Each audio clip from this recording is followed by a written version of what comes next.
Good morning, everybody, or good afternoon now. We have just passed the afternoon. My name is amiskwacîwâskahikan. I am a program officer with Communities Choose Well and with Alberta Recreation and Parks Association. And I'd like to welcome you all to this webinar, which I'm super excited to host with my dear friends. This webinar is about Two-Spirit people and about the Two-Spirit Toolkit that ARPA has just launched. So I wanted to acknowledge that before this webinar, Kôhkom and Remy and I went outside and did a beautiful smudge and prayer in the fresh air to set off our intentions and ground ourselves in a good way. Yeah, to speak to each other and learn together about Two-Spirit folks. And to listen to each other and share wisdom. So thank you very much, Kathy, for doing this smudge and the prayer for us. I would like to start in a good way by offering you both this tobacco. So I offer you this tobacco to honor the wisdom that you are going to share with us today.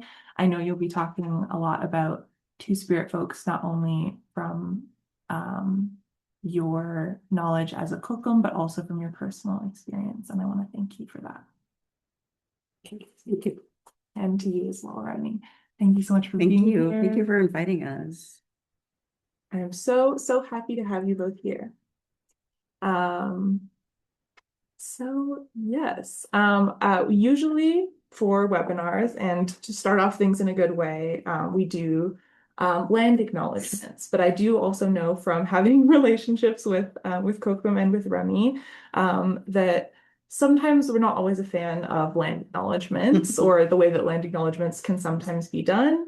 Obviously, we want them to come from a place that is genuine and not just as a check mark box to check off. And so I've actually, in chatting with them before this webinar, I've asked Remy to do a land acknowledgement. So Remy, take it away. I actually forgot I was going to do the land acknowledgement. But let's see what I can do off of memory. We're meeting here on the traditional meeting grounds of the Cree, the Dene, the Nakota Sioux, Métis, Inuit, and just like pretty much everybody who lived on the prairies. This was a sacred meeting place. It still is, despite the development against our will of our sacred place. In spite of ongoing genocidal policies by local governments and provincial governments and federal governments, we are still here. And I would like to take a moment of silence to acknowledge those who died fighting for our freedom, those who are still fighting for our freedom, and those who will fight for us in the future.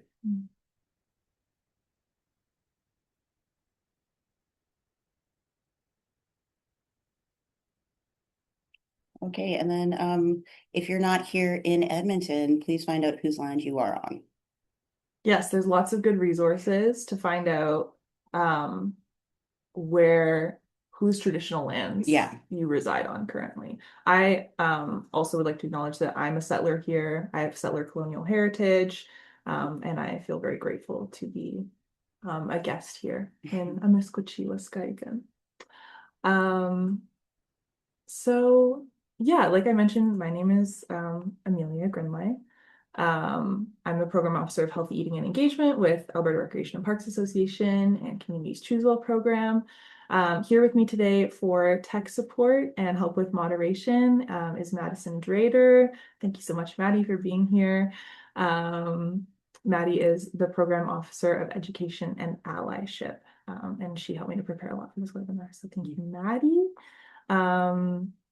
Folks who are joining, grab a cozy spot inside or outside, grab a little water, a beverage maybe. Caffeinate. Caffeinate. Yeah, we've been caffeinated this morning, so feel free to join us in that. And we will have some time at the end of this webinar for questions. So if anyone who's watching has questions, please type them in the chat or in the Q&A box, and we will make sure to answer those, as many as we can afterwards for those who are curious. So yeah, I would like to introduce our esteemed guests. First, I would like to introduce Kôhkom Hamelin. She is a Cree matriarch with roots in northern Alberta, and she is a Two-Spirit Kôhkom who teaches the Cree language in amiskwacîwâskahikan. And Remy Boudreau, I'm going to pull up their bio here. Remy is a Two-Spirit Cree, a parent and an author. They hold a deep understanding of Cree culture and is learning to speak the language as well. From what I understand, you can understand a lot of the language. I understand a lot more Cree than I actually speak myself. The production of language is always the harder part. I feel that. And Remy assists Kôhkom into teaching the culture and language, and also lives in Edmonton, Alberta. So in terms of background for this webinar, before we get into asking our guests some questions, I feel honored to be here facilitating this discussion with you. I'm happy to be here during Pride Month and National Indigenous History Month. Happy Pride, everyone, by the way. And yeah, to be here with Kôhkom and Remy, who are so dear to me and who come from a beautiful Indigenous queer Cree family. This webinar marks the launch of Alberta Recreation and Parks Association's newest resource, the Two-Spirit Toolkit, which serves to build a foundation of knowledge for Two-Spirit inclusion and advocacy in recreation and parks spaces and in community spaces. And so you can build your knowledge with this resource. We have case studies in there from organizations who have a lot of knowledge to learn from, as well as actions people can take, no matter where you're working or what you're doing in the province. And for us at Alberta Recreation and Parks Association, this is also building on the knowledge shared by Gabriel Taylor, a Kainai woman who did a webinar with us about what it looks like to create safe spaces for Two-Spirit youth in programming, as well as from elders Daryl and Linda Brass, who highlighted traditional gender roles of Two-Spirit folks within Blackfoot tradition. So now we're going to hear a little bit more today from the Cree tradition, which I'm very excited about. And so, yeah, as part of our work with Alberta Recreation and Parks Association and Choose Well, we're committed to walking with Indigenous folks, as highlighted also in our action map, to highlight our 10 main calls to action. One of them is to educate ARPA members about and preserve traditional knowledge. So that's what we're here to do today. And yeah, without further ado, just a little further ado, Amelia. Mom has a gift for you. Oh, Yes. I have gifts for you. So when we do tobacco exchange and gift exchange, we do it in front of the people so they could witness this relationship and the reciprocation in our relationship. And that's how we keep building our relationships, right? So first of all, tobacco always goes first. I couldn't find a gift bag. I have lots of them. I just couldn't find one. So we always put tobacco first, and I just detest how they put these ugly things on here, in the packaging. You have done tremendous work in the short year we've known each other. We just met a year ago, right? I know, which is crazy. Yeah, just a year ago. It seems like forever in a good way. Yeah. We've done a lot. And just to appreciate all the work that you put into educating in general about health and wellness and reaching out to Indigenous communities to also learn more about us. And so I'm presenting you with this tobacco from both Remy and myself, and a gift. Thank you so much, Tati. We're very grateful to you. Thank you. I feel very honored, and I feel very happy to know you both as well. You're right, it doesn't feel like it's been a year. It feels like it's been longer in a good way. Tear to my eye. Thank you. Thank you, Yeah. truly. Start the webinar. Start the webinar in a Start good way. the webinar with you crying. Okay. Yes. Okay, well, let's get into the discussion because I'm sure folks are eager to hear and learn from you about Two-Spirit people. So both of you are yourselves Two-Spirit, and I know have lots of Two-Spirit folks in your communities that you're connecting with. You have a beautiful, like I mentioned, queer Indigenous Cree family. So let's start off with the basics. What does Two-Spirit mean? We were trying to come up with how to answer this in like a simple, easy to understand way, but it's so broad and so complex. Most people think of Two-Spirit as being like about sexual orientation or gender identity. And while it does include that, it's not limited to that. It's more about who a person is, rather than sexual orientation or gender identity. It's about a whole being that is walking in two paths, maybe, or like two worlds. So like, not all queer Indigenous folks are Two-Spirit. Important to know. Yeah. So there are some queer Indigenous folks who don't identify as Two-Spirit, and there are some Two-Spirit folks who don't even identify as queer. It's more about like balance. And do you want to give a little bit of history of where the term Two-Spirit came from? I think it was in 1991. 1990. 1990 in Winnipeg. Winnipeg, I believe, yeah. Yeah, in Winnipeg, they had the first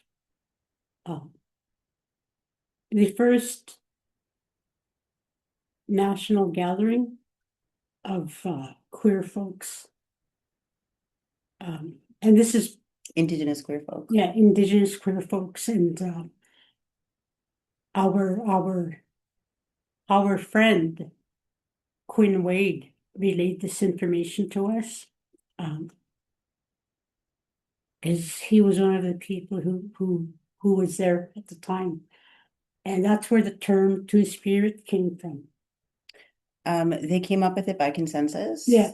As a term to describe and include every queer identity, because the LGBTQ, the alphabet acronym is a lot to say.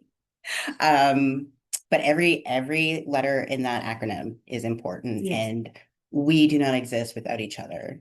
So it's important to say the whole acronym, but like for Indigenous people, Two-Spirit is easier. So right. So I've kind of heard it talked about as kind of like a pan-Indigenous term that kind of like it encompasses a lot of nuances and differences as well in identity. Like not every Two-Spirit person is going to present or think about their Two-Spiritedness in the same way. Is that right? Right. And I think for myself, I didn't even identify myself as Two-Spirit until I had my gender realizations, and I'm like, wait a second, now it feels comfortable to say that I'm Two-Spirit, not that anybody has to have it like a be genderqueer or whatever, but like for me it just felt more like it belonged to me once I realized that I'm genderqueer. So well, I have to say, as one of the grandmothers in council with Edmonton Two-Spirit Society here, the information that I have gotten and that I've learned is that actually Two-Spirit is not a pan, an Indigenous pan term. It's a really complex. It's a complex subject to get into, but I will say that there are certain specific characteristics that identify somebody as a Two-Spirit. But it is slowly becoming a pan, identity. And so we're still having conversations. And if there are people here from E2S, maybe you could expand on that later. But this is my understanding. And there are specific traits that we hold. First of all, I didn't know I didn't always know that I'm queer. That came really late. I was 63.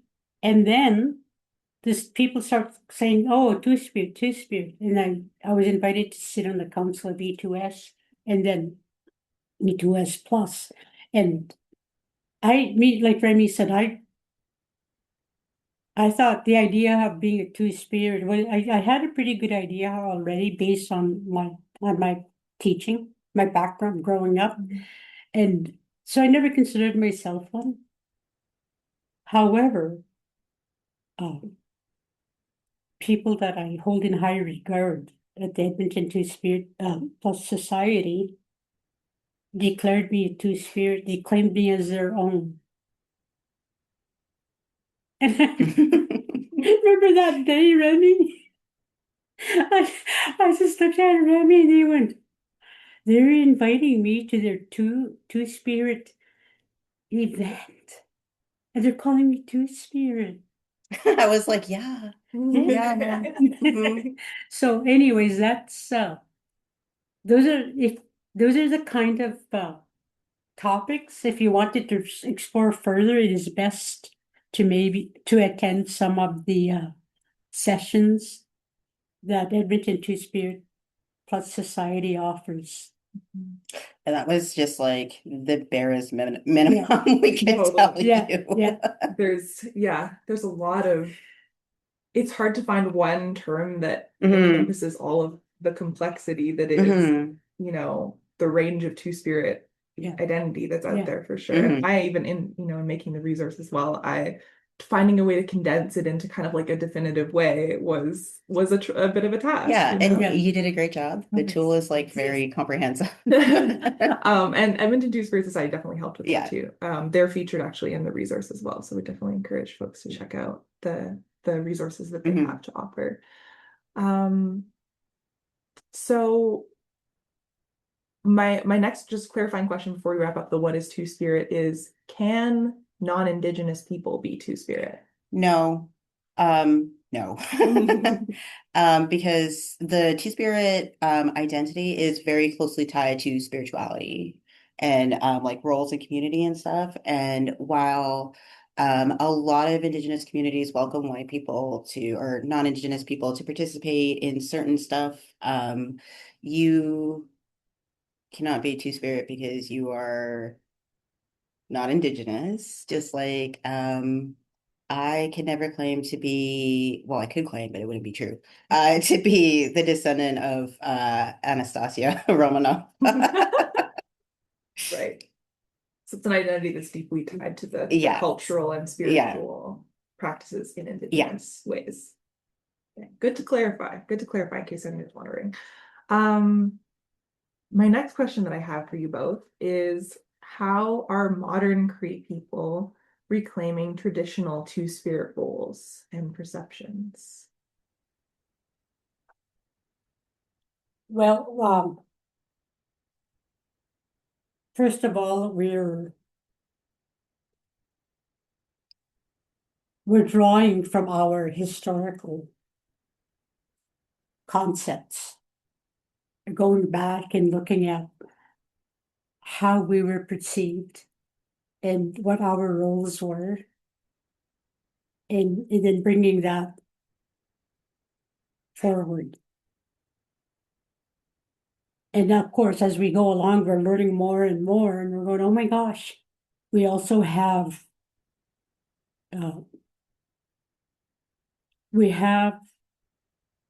specific elders that are Two-Spirit. We have everything we do is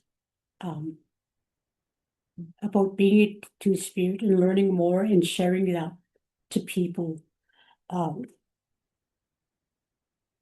man. So And the key part too is that understanding our traditional roles. And from what I understood as a child, Two-Spirit people, we have a word for them in our language. That's what, and then that Remy mentioned people walking in two worlds, but it's not just walking in two worlds. And that balance Remy touched on. It's about having the equal balance of both male and female energy. We all have both energies in us, but for the Two-Spirit people, based on what my grandparents and their friends would talk about, is like, that's the Winawak. They have an equal amount of male and female energy.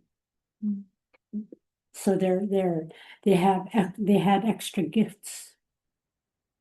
Well, just, yeah. I think also using the language and learning the language, you can, I'm speaking specifically about Cree, I don't know about other Indigenous languages, but just how you use Cree and like words in Cree can tell you a lot about our place in our communities and our cultures, because our language is our culture, and so you can't speak Cree without practicing Cree culture. So it's built right into the language. So the more of us who reclaim our languages and relearn our languages and start using them, the more we can understand what we mean to our culture. And I think also being as out as possible is really important. You've met some of our minor family members. And I didn't have any examples to follow. I knew queer people, and I knew Indigenous queer people, but I didn't know any Two-Spirit people when I was growing up. So figuring this out pretty much by myself has been really difficult. But so I am aware that there are younger people or people my age, or people your age, younger than me, who don't know yet or who are trying to discover. And so me being as out as possible and being as vocal as I am about being queer and being Two-Spirit, that gives our kids permission to be who they are, and it also gives our elders permission to make discoveries about themselves. Like Mama saying she didn't know until she was 63 that she's queer, and it was because she was listening to me and my friends talk about our experiences as AFAB queer people, and she's like, I went through that. Oh yeah, that happened to me. Oh yeah, I don't like Mom get there sooner, but it's never too late. It's never yeah, too late. yeah. And then because in times past we haven't been as open, like as a society in general, and then because so much colonialism and discrimination got into our culture, for a long time, people didn't feel safe coming out. People didn't. There's a lot of like queer hostility within Cree culture, or within like Indigenous spaces, and that's really hard. So the louder I am, and the queerer I am, and visibly queer, that's giving other people permission and other people like an opportunity to explore themselves. And I think that is reclaiming a traditional Two-Spirit role, just being a leader in that way. I want to go back here and touch a little more on our people, our older people, now having that permission to be their true selves. People from my generation, my mother's generation. There are some people when I was younger, I'd go like, right? And go, oh yeah. And then say within the last 10 years, these people, like I'm 68, so these people my age group, and all of a sudden they're just going like, I don't care anymore. I don't care anymore. This is who I am. This is who I've always been. And a lot of people were quite surprised, but and it's because of the young people today. All of you are leading this path, reawakening us, and as for myself, a lot of people were surprised because I'm not identifiable as a queer, right? I'm bisexual. Like nobody looks at me and goes, "Oh, look at her, she's so bi," right?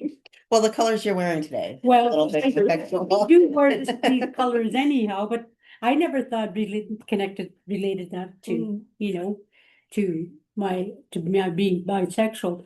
But other people, like people who are highly obviously queer, like the stereotype flashy, sassy, queer man, right? People I can see that identifying, and then transgender people. So a lot of these older people that I'm talking about now, they're just open. Like they're just like, this is who I am, this is how I've always been, and nobody's going to stop me. Because when I gifted Amelia, I spoke about reciprocation.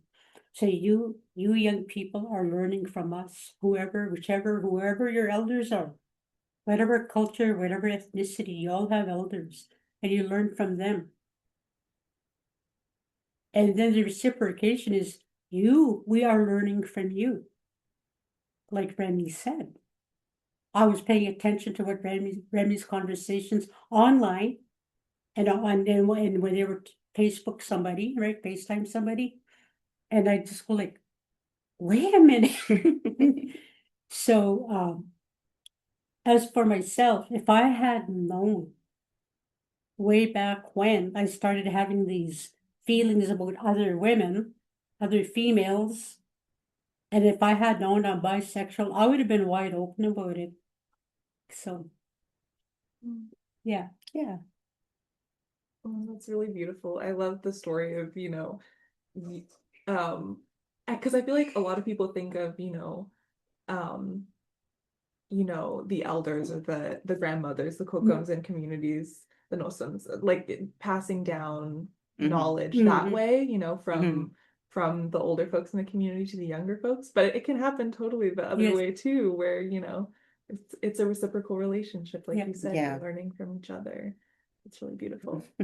I love that story. I love that story. Speaking of, you talked a little bit about parts of the Cree language, and I'm curious, how does the Cree language play a role in like Cree perceptions and thoughts about gender?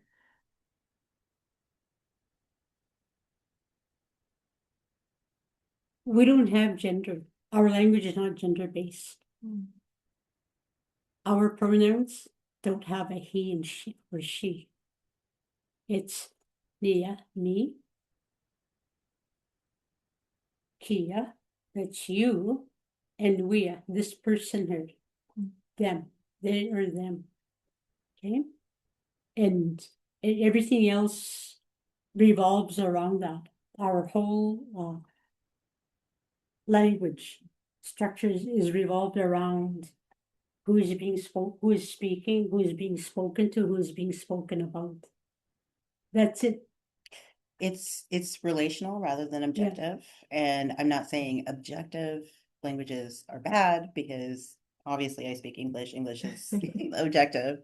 But the thing about Cree is that when it's so relational like that, it is always it is always about the speaker and who's being spoken to and who's being spoken about. And so you don't need identifiers like he or she. And it really, like, the language itself is very non-binary. Even the word for daughter doesn't mean my girl child's. It means something else. I'm not going to get into it because we'll be here all day. But so like even those kinds of things, even though like the shorthand in English is like the word in Cree for daughter means girl child. That's not what it means. It means something else, like the direct translation.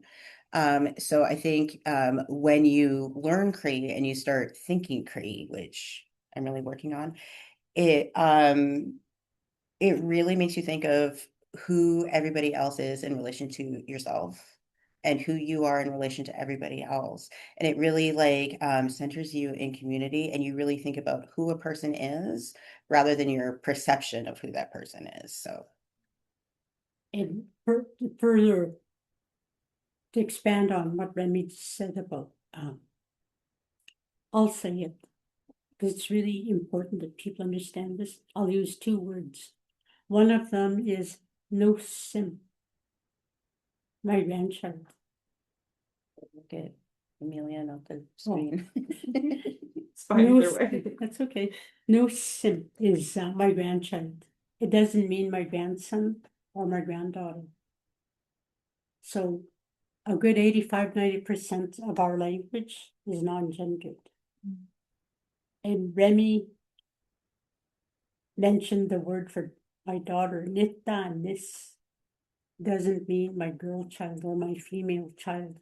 My daughter, it identifies the females as the one who is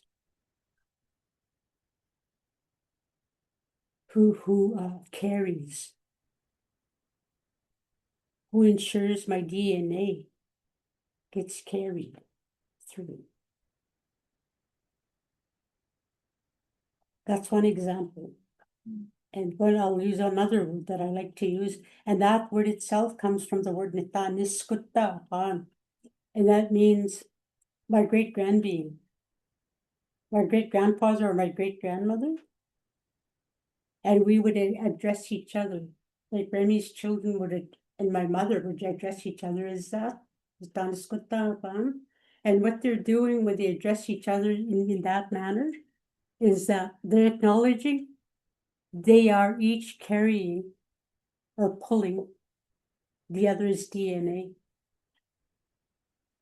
Extends like, because what it literally means is the one who is pulling the chain link of myself.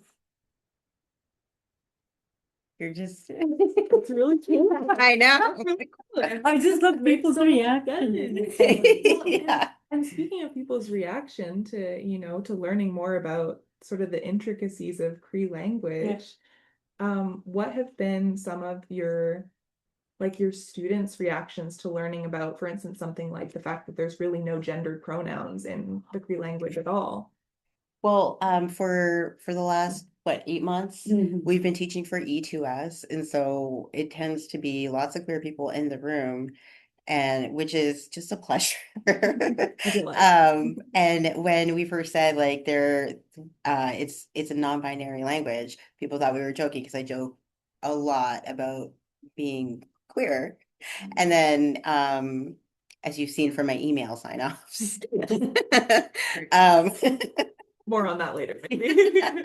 But when mom would get into it, when mom started getting into it and like really explaining how to use the pronouns, the three main ones are Nia, Kia, Wea, me, you, that person or those people. But when we really got into it, we're breaking it down and we're expanding the pronouns. There's 3 pronouns and there's about 7 ways to use each pronoun. So there's about 21 actual pronouns, but none of them are he or she. Once we got into it,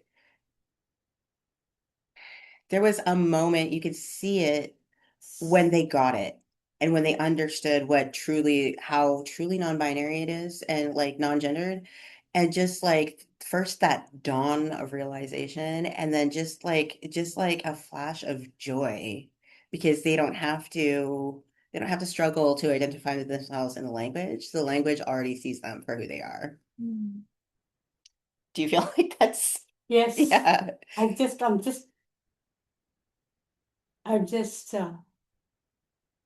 envisioning some of the faces. Yeah. Some of the people's faces, and some of them would actually see tears. Some of them tear up. It's really profound to witness this in people when they're in our class. And just to illustrate briefly, so I spoke Cree my whole life. Cree is my first language. And I went to school, I didn't know any English. I only knew how to say 3 words, but I didn't know what they meant. But anyhow, by the time I was in grade 3, I was correcting my family elders because they would say they would interchange he and she. And that drove me crazy because now it only took 3 years for me to be brainwashed enough to have the audacity to correct my elders when they spoke. So they would interchange that he, she, and I'd go and say, Mom, or my grandparents, my uncles would go, that's she. Then they just look at me. Yeah. Anyways, he said this. And it took me a couple of years, probably I think I was around 12, 13 years old, and I finally realized, oh, it's because we don't have he and she in our language. It's just niyahuyakia, right? That's such a that must feel so cool to be able to kind of pass on those teachings in a way that's so gender affirming for the queer folks in your language classes, and to to kind of be free in that language space from kind of the colonial standard of gender that can feel so restricting in queer spaces. That's really beautiful. Thank you so much for telling that story. My next question is about I would love for more folks to know, because I obviously have gotten to know you and about your family. I'm wondering if you would like to share with our audience what it's like to be an openly intergenerational queer family. It's fun. We talk a lot, Mom and I talk a lot about queer joy, and it's just fun to see the kids be who they are. And I'm going to brag about my oldest for a second. Because she was the first one in our family. Well, she's the oldest, and she's the first one to quote unquote come out. And I knew since she was very, very little that she was not the gender that she was assigned, or that she was not straight, or I knew something was going on there. So me and her dad, we just he didn't understand it at first, and finally he asked me to explain it and explain it. I'm like, do you want a happy kid, or do you want to understand the kid? Choose, because sometimes you don't have to fully understand somebody's identity to respect it still. And so he didn't understand for a long time, but he's like, okay, if this kid wants to wear dresses and nail polish and makeup, that's, who cares? That's stuff that can be taken off. And if it makes her happy, it's fine. And then when she was, what was she, about 12? She was about 12. She was about to turn 13. And we used to have dinner together every night. Me and their dad and the kids all sitting around the table. And we were clearing the dishes, and she says to me, by the way, Mom, I want to use different pronouns. And I'm like, okay. And so she told me the pronouns she wanted to use. And I said, okay, do you want me to email your teacher and let her know so that you can use them at school too? Or is this just an at-home thing? What do you want to do? And she's like, yeah, can you email Miss D? Because I don't feel like it. And so I just emailed the teacher and started using Brody's pronouns. And I kept offering her, we can change your name if you want, because Brody is her birth name. And she's like, why would I do that? That's my name. Okay, well, you change your pronouns. I'm just putting the options on the table, right? And then last year, it was about a year ago, or during Pride Month, I was asking her, do you remember coming out to me, Brody? And she's like, what are you talking about? And I was do you remember telling me you wanted to change pronouns? And she looked at me I was speaking an alien language. She's like, I'm not a millennial. I don't need to come out. You always just knew. Right. And it's true. And so she doesn't feel like she ever had to, there was no big moment where she had to come out or like tell us who she was. We just knew and we just accepted her. And I'm really proud of that. And then my other daughter, she it's been 2 years now that Yeah. she changed her pronouns, and she doesn't remember telling me either. It was actually we were out for dinner and her older sister was using she her pronouns for her, and I'm like, whoa, baby, uh, did you change your pronouns? And she's like, oh yeah, I forgot to tell you. They're like, okay, is it she her? And she's like, yep. I'm like, okay. And she's like, this pizza's really good.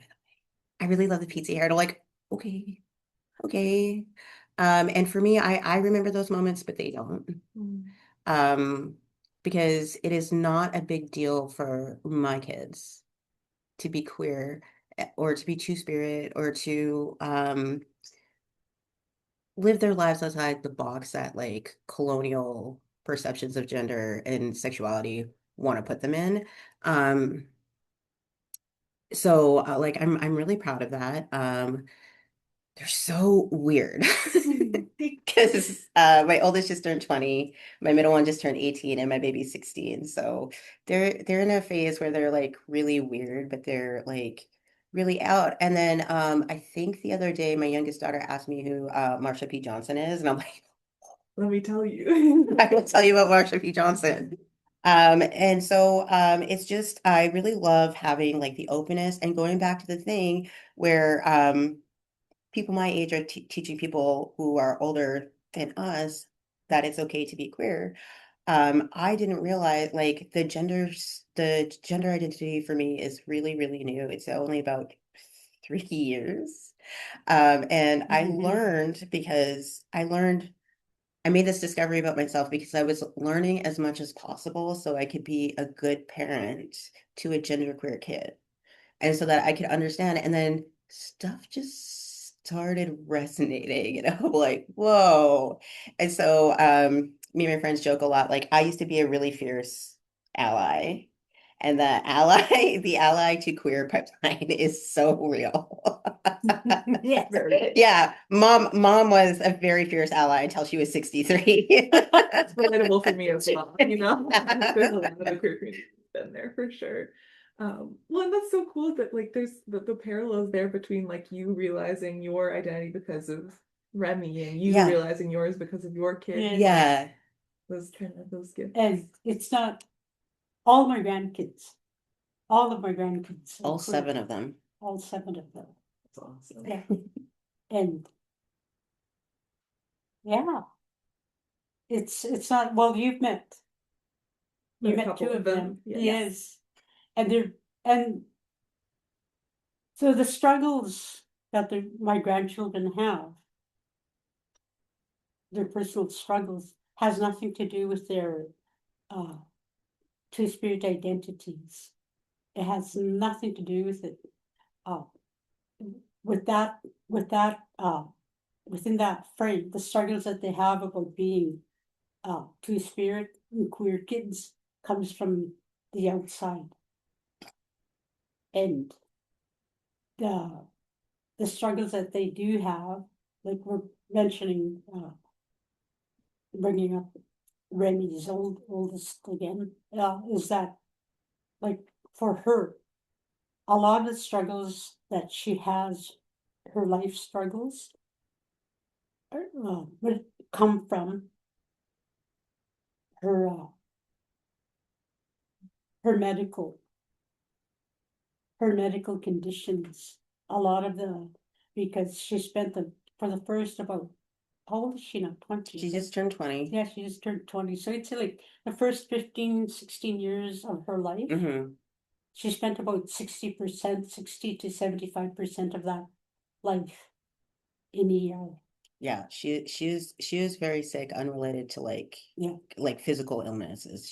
She's got a lot of physical illnesses. And then also for the youngest kid in our family, who you met, she is in a situation at home with her other parent where she is not allowed to be herself, and she's not allowed, like, her struggle comes from non-acceptance. So she loves being with us. She loves because we let her do whatever she wants and express herself however she wants. And we use the name she chose and the pronoun she chose because what is it hurting us to use her name and pronouns? How is that taking away from me and my identity to use her name and her pronouns or my daughter's names and pronouns? Or my sister's middle one, who you also met,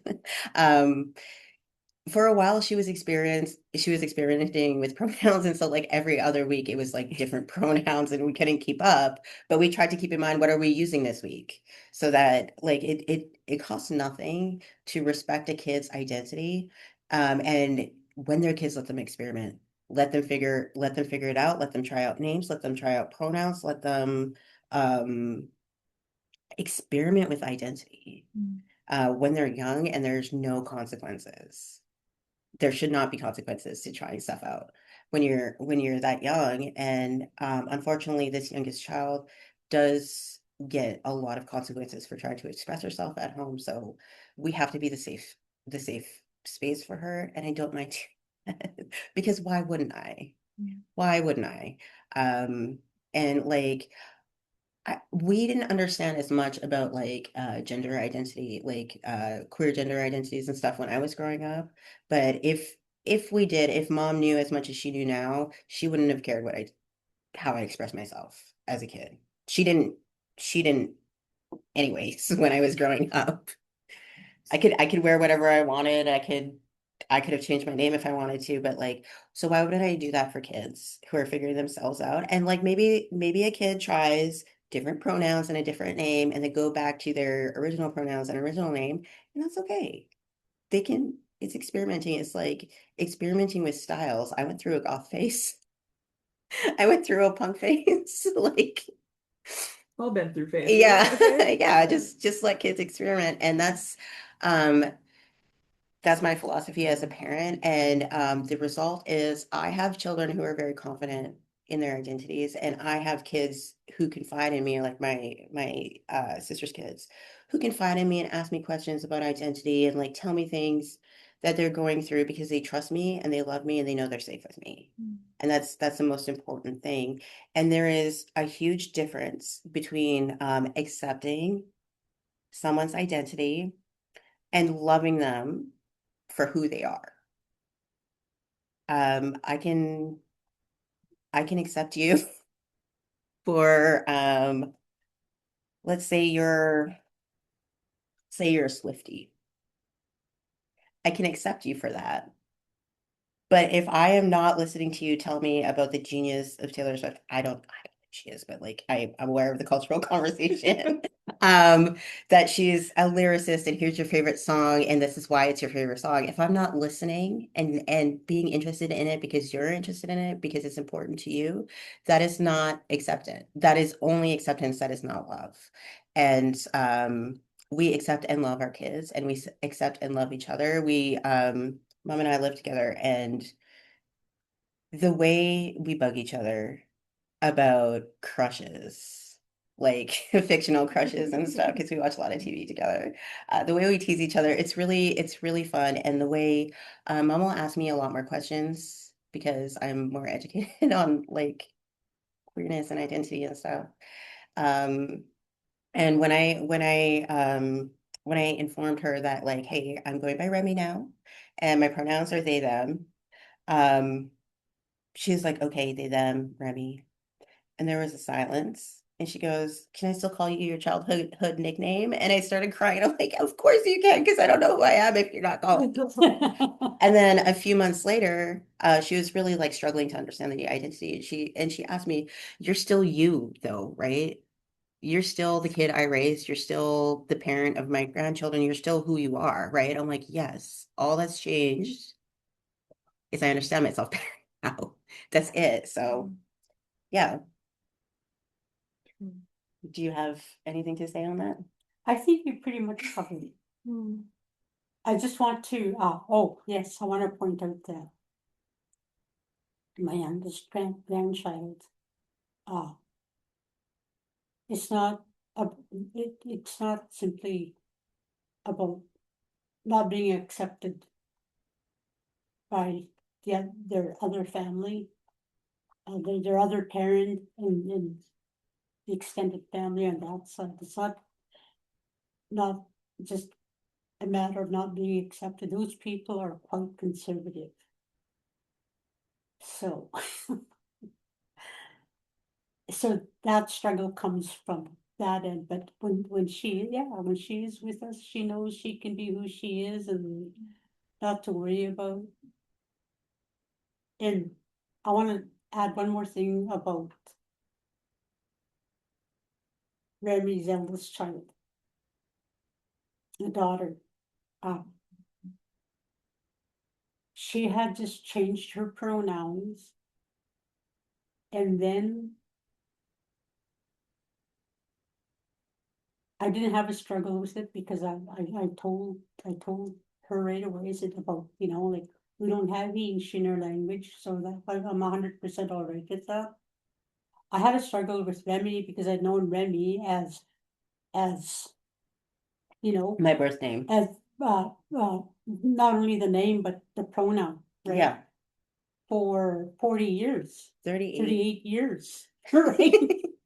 So that was the only thing. I wasn't struggling with them as a person, and now they're this is who they identify as. It's just that me knowing them this way for so long with these pronouns and with this name. But just to also with Remy's eldest daughter, after she changed her pronoun, and then it was the first time the UCP was in the house, and these kids are very politically aware. I wonder how that happened. Yeah, I wonder. That's very to us all. She stayed up with us for as late as she could because she wanted to see the results. And then the next morning at breakfast, the first thing she asked Remy was, "So who won?" And Remy said the UCP. And that look of like shock. And then she just looks at us and says, and asks us, "Does that mean I have to change my pronoun again back to he, him?" And I said, "No." So because I said, "Brody's," I slipped. No, I said her name too. Okay. So I said, "So remember one thing." I said, "Remember when I told you our language doesn't have he and she?" Yeah. And I said, I said, "It doesn't matter who's in that house." I said, "We don't have to change your pronoun." I said, "Because our language is older than any SOB that would be sitting in that chair." Told you, I don't want you to ever forget that. We're not going to change back, switch back, because the government says so, right? So that was my response, and she was so relieved, and not like I wasn't aware of how impacted she was about, like, at 12 years old, being that politically aware that she understood how much the results could impact her life. And it was like the language, our amiskwacîwâskahikan, our traditional language, that made a huge difference for her. Yeah. Thank you. Wow, yeah, well, touched on a lot of really important things there. It's really beautiful to hear about the loving, not only accepting but loving space that you both have helped to create in your family environment. I mean, that's something that I think a lot of queer people like dream about, is having a family like that, where coming out isn't even really a thing, because it's not a big deal to experiment with and to work to try and align yourself with who you are on the inside. So yeah, what a beautiful example. I think the only thing, so happy. the only time people need to come out is when they enter this world, right? But in your family, no problem. Other than that, they don't need to be coming out of anything. And I want to reiterate as well, about, about folks who are close to us who might, change their name or change their pronouns. It's a practice thing too, right? I think you both touched on that. If you've known someone for a really long time, it takes some effort and it takes some conscious work to, to make that happen. But again, if you care about the person, if you love the person, and if it's no skin off your back to, the people who struggled the most to use my name Remy, it's my mom and my sister. It is not because they're like rejecting my identity. It's just that they're the two closest people to me and they knew me one way the whole time. But I can also tell when somebody is using my birth name as violence, as disrespect, and when it's just my sister forgetting that I don't use that name anymore. Right. Yeah, there's a difference in intention there for sure. And there's I think there's a misconception in some, maybe from looking outside into queer spaces, that accidentally misgendering someone one time is going to get you like totally kicked out, canceled kind of vibe. But I think if you're doing it with the right intent, like if you are trying your best and if you realize and correct yourself, and no big deal, it's there's a lot of understanding for the learning process and the growth there, as long as you're not using it, to purposefully hurt someone, or deny them who they are. You see, I have a trans nephew, and last year, because I hadn't seen him in a long time, right? For years, and I hadn't seen him. I was so happy to see him. I just hugged him and dead named him in front of all these people. It was at the Two-Spirit powwow. But I was so happy to see him, right? And I just dead named him, and I just stepped back at the look on his face. But he instantly knew it wasn't a deliberate act, right, of disrespect on my part. But I just looked at him. I almost cried. I went, oh, I said, I'm so sorry, nephew. I said, I'm just so happy to see you. I didn't mean to call you by your. And then he said, it's okay, Auntie. He said, I understand that. Right. So, and then that was good. I just he understood. I apologized and he understood. And when those kinds of moments, don't freaking over apologize. Right? Just if the person is good, or even if they're not good about your apology in that moment, in that time, just let them process it. Or wait for them to come back to you. You don't just go chasing after and go, oh, I'm sorry. Right? Because then you're making it about you rather than them. Yes. So I think, best practices like correct yourself, apologize, and move on. And it can be as simple as like I'm sorry, they said they were telling me about this movie they saw that they really liked. It's just correct and move on. Exactly. Yeah. Exactly. Yeah. Yes. Okay, the last question that I have before we take some audience questions, hopefully, is do you have any advice for how community members can make Two-Spirit folks feel affirmed and welcome in their spaces? What does that look like? How can folks work towards that? A big thing is if you're having an event, use all gender or non-gendered language as much as possible. And don't say things like Two-Spirit and like Two-Spirit and like queer people welcome. Don't put that on your poster because that It's hard for me to explain why. It's because it signals to other people that queer people might be there, and then you could be putting a community you mean to be serving in danger. Yes. From people who are like opposed to them breathing the same air. I don't know. I don't know what their problem is. But like just changing the language and making it as inclusive as possible. And I know we're talking to an organization that does like recreation things, and there are like gendered sports and that kind of thing is okay. But if everybody is truly welcome, say that everybody is truly welcome, get that across. For example, someone my mom knows does women's moon ceremonies. And it's women's moon ceremony because it's a women's ceremony, but I know for a fact that I am welcome in that space, even though I don't identify as a woman.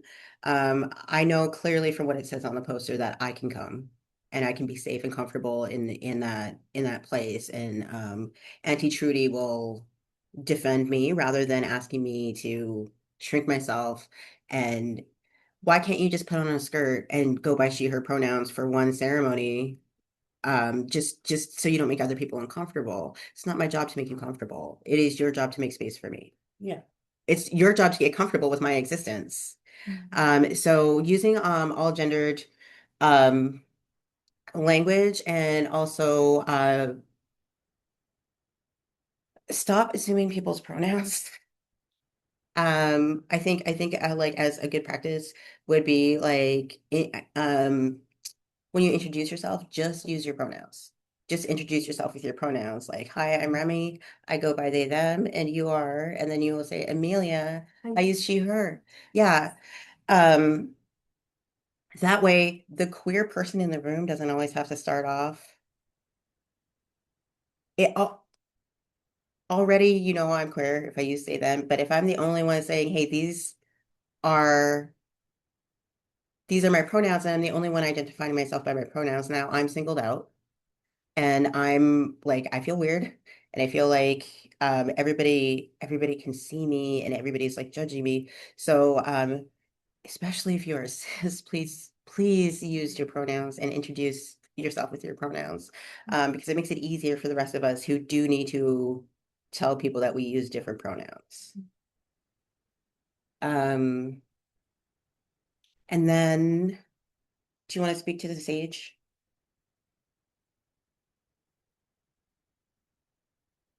Sure.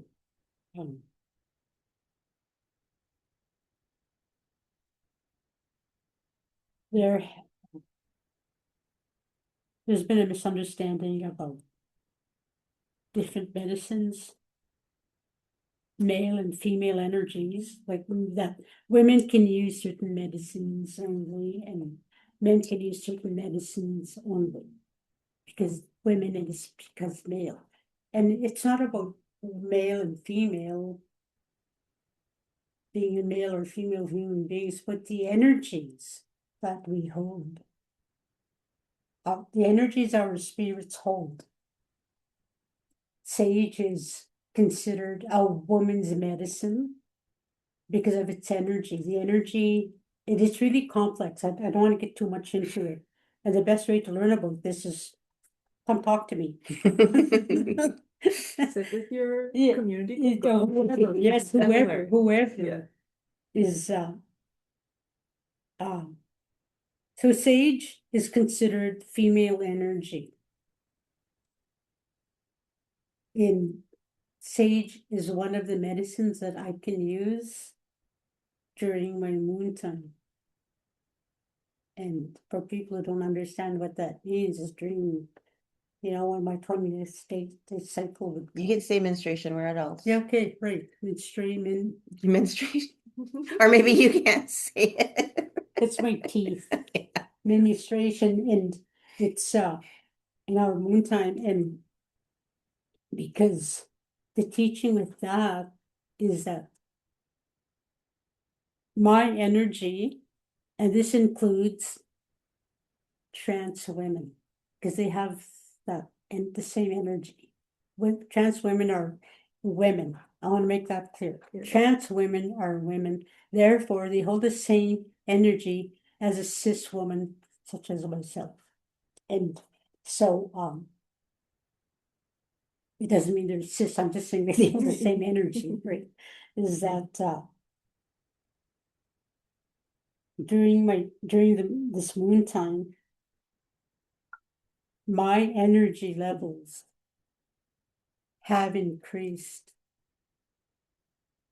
And any other medicine I might use that's stronger than sage, that has a stronger energy like sweetgrass, that could really upset my energy, my balance within myself, and things can just go sideways. And same with the male, sweetgrass is the male energy. I can use that anytime. Like I can use it today, I can use it any other time. Well, because I didn't get my moon time anymore. But even when I did, I could use it, except at that time. Because that the energy that the sweetgrass holds is a little bit stronger. So if I were to use that during my moon time, like I said, it could really upset my internal balance, my own balance. And for the men always need extra energy. Spiritually, our men, this is the teaching, and this has nothing to do with misandry, right? This is not about, oh, we're better than men, or men are less than us. It's not about that. It's at a deeper level. Like I said, these are things we discuss one-on-one, or go to ceremony, understand more about it. And so that's what that is. That's about. And people go, oh, that's women medicine, that's male medicine. No, it isn't. It's just medicine. It's just knowing when to use it and why we're using it at these specific times. Yeah, so if you're smudging with people and you're not quite sure if someone can use like sweetgrass at that time, it's just safer to use sage for all Yes. like community smudging. That's really good to know. Yeah. Thank you for sharing that. Is there anything else you'd like to add on how folks in the community can support creating like a welcoming space for Two-Spirit folks? If you have flags up, make sure you're behaving as if that flag means something to you. Pins too. Yeah. If you are identifying yourself as an ally, conduct yourself like an ally. And be a safe space. Like just I talked earlier about just accepting and not necessarily having to understand, but just accepting it and respecting it. And so be respectful. Don't ask weird, nosy questions. I get asked some weird shit sometimes by strangers. And just believe that that person is who they say they are. Like, this is my identity, this is my name, and just use it. It's And for heaven's sakes, don't try to figure out if somebody is trans or not. none of your business. It doesn't need to be an investigation. Yes, It's just like, living. holy. Yeah. And no, don't play the guessing game. No. Less guessing games around here. And also, if you want to take more action, write to your MLA. There's lots of legislation that went through this spring and more on the table for the fall session. So who is your MLA? Write to them, tell them which legislation you oppose and why it's bad legislation. And also call or email the office of the education minister, because there's some policies around girls in sports that are absolute nonsense, because it's targeting specifically trans girls. So tell the minister that you're mad at him and why. Yeah, you absolutely can do that. Maddie, would you help us to figure out if there are any questions that have come in that we can answer while we're here together? There sure are. I do want to say too, people have been in the chat box just saying how much they love everything you've been sharing, and just appreciating all like the authentic and openness and the knowledge you've all been sharing. So that's all in the chat box in case you can't see it. I do have someone asking how and when can people access the toolkit? That is a good question. I can speak to that.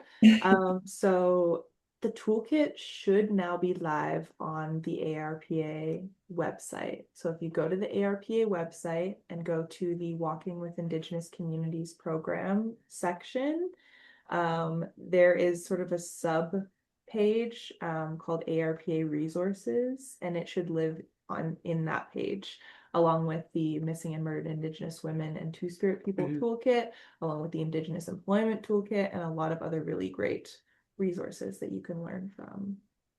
Great, I'll share that link in the chat box for everybody. Yes, thank you. Are there any other questions for Remy and Kathy?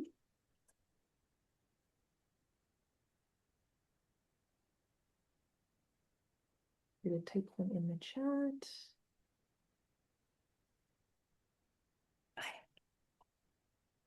Well, I think then if there are no questions, then we can wrap up in a good way.